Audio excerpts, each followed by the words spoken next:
Hello guys, welcome. Collective reading tayo ngayon. Tingnan natin kung kaninong energy to. Be open-minded po, hindi po halos lahat makaka-resonate kaya piliin nyo na lamang. And thank you nga po pala sa mga nag-subscribe. Pwedeng energy mo to, pwede rin sa person mo, kaya be open-minded po tayo. Start na ako. Give me the message for collective. Kaninong energy to? Give me the message for collective. Kaninong energy to? Tumalsik to. Meron ditong the High Priestess reverse.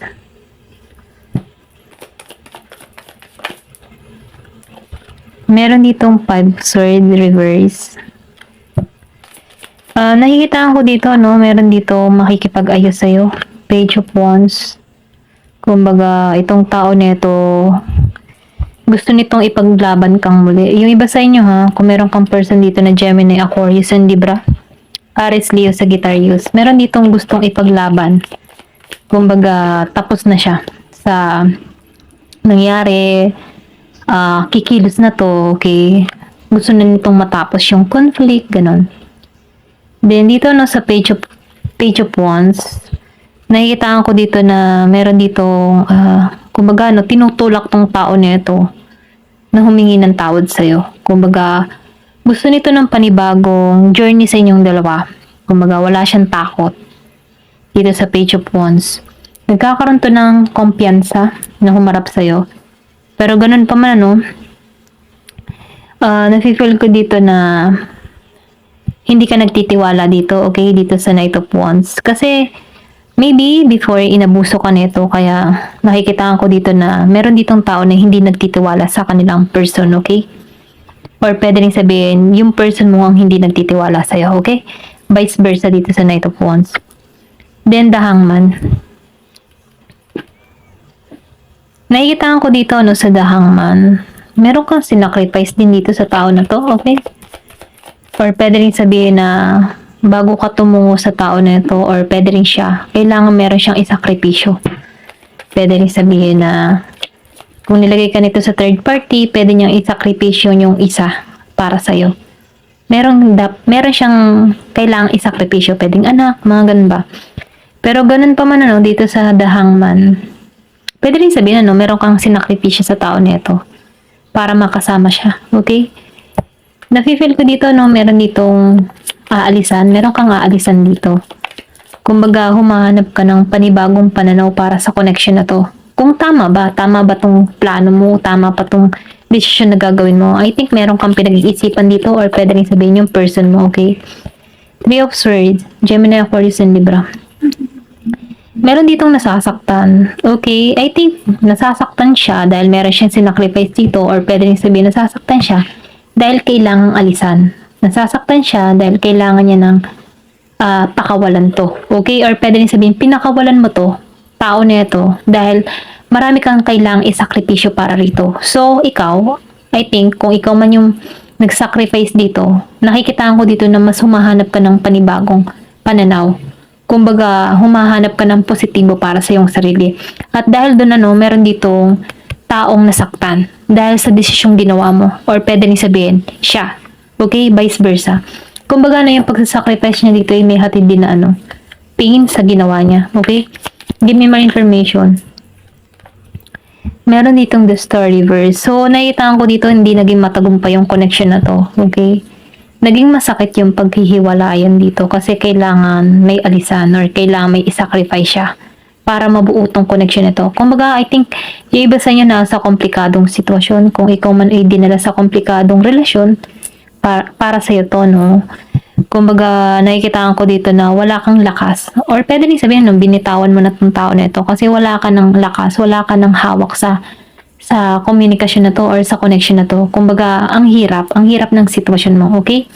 Ito lang nakikita ko, the Star reverse. Kasi, nahihirapan ka eh. I think meron ka ditong pinasok na relasyon na meron ng asawa, or pwede rin sabihin na meron siyang ka-live-in partner.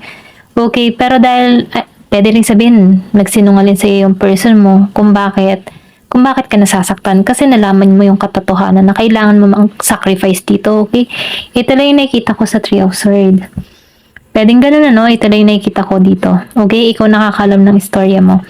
Ito lang yung nakikita ko sa Three of Swords, then Seven of Wands. Nakikita ko dito ano, na yung iba sa inyo nagugulo yung isip sa hakbang na ginawa or sa desisyon ginawa niya para rito. Kumbaga, nagtatalo yung kaisipan at puso mo dito, pero ganun pa man ano, nakikita ko dito na mahal mo tong tao na ito eh. Kumbaga, mahal mo siya, pero natatakot kang ipaglaban to. Okay? Ito lang yung nakikita ko sa Seven of Wands reverse. Kahit may tumutulak sa'yo, natatakot ka sa kahihinatnan. Kumbaga, nagiging ka ditong advantage mag-isip. Okay? Kasi meron ditong tao na nilagay sa komplikadong sitwasyon. Okay? Na kailangan may isacrifice siya para dito sa connection na to para lumago. Okay? Pero ganun pa man, ano, nafe-feel ko dito na mas nagkakaroon ka dito ng panibagong pananaw na kung saan ano, mas pinipili mo yung tama para sa iyong sarili. Kahit nasasaktan ka, tinatanggap mo to. Okay? Ito lang yung nakikita ko. Give me more information. Meron ditong Ace of Swords. So, nakikita ko dito, no, huwag ka mag-alala.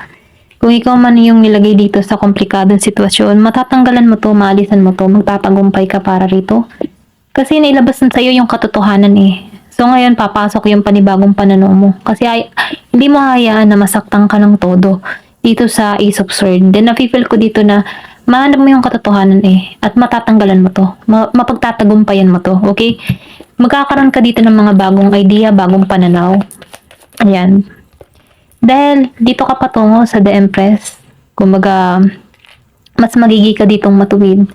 Okay? Mas pipili mo yung tama dito sa The Empress. Meron ditong Taurus, meron din ditong Gemini, Aquarius, and Libra, Aries, Leo, Sagittarius. Ito lang yung nakikita ko. Then may Pisces din. Ayan. Ace of Pentacles. So, ito yung nakikita ko ha. Pag nalisan mo to, itong komplikadong sitwasyon na ito, kasi magkakaroon ka dito ng panibagong pananaw. Kasi dito ka mapupunta sa The Empress energy. Hahanapin mo yung tama para sa iyong sarili.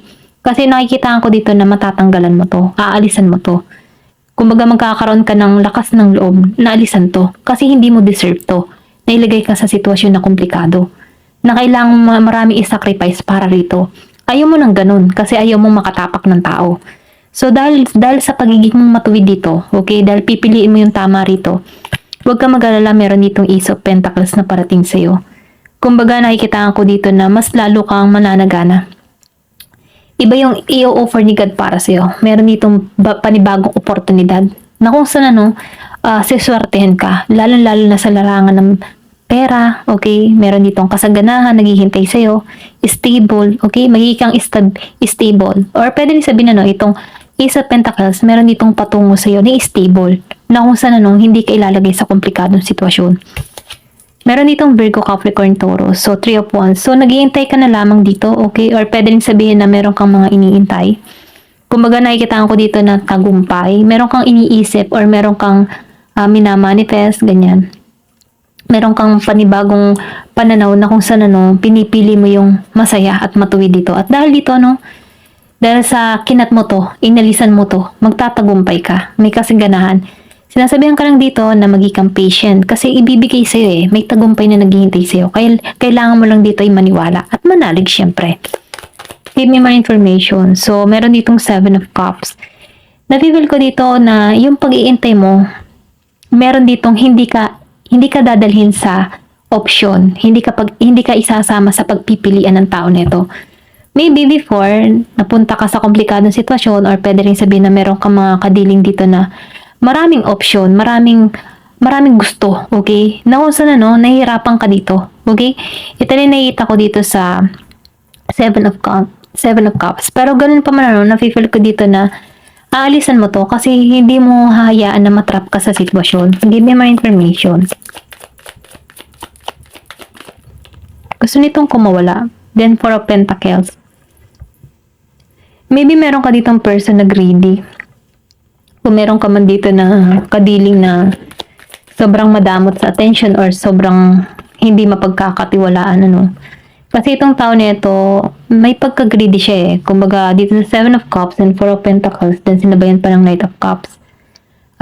Mayroon ditong tao na unrequited love. Kumbaga, hindi stable yung relasyon, okay? Kumbaga, hindi totoo. Hindi totoo para sa'yo, or pwede rin sabihin na nilagay ka dito sa option na feeling trap ka sa sitwasyon, okay?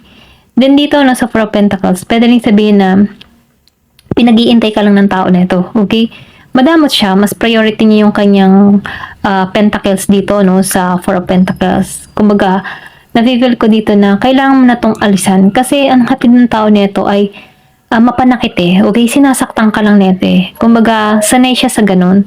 Pwede rin sabihin na, meron tong past trauma or masakit na nangyari sa kanya in the past. Kung meron ka mang ganung kadil na tao na merong past issue na kailangan mag-heal kung bakit niya nakukontinue yung ganitong gawain. Ayan. Queen of Pentacles.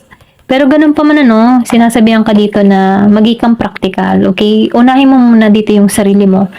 Kasi nakikita ko dito yung pagiging mong mapagbigay, okay? Huwag mong hayaan na makulong ka dito sa Nine of Swords kasi nakikita ko dito na takot Maybe nakaramdam ka ng takot dito sa person mo, may pagkabalisa, ganun.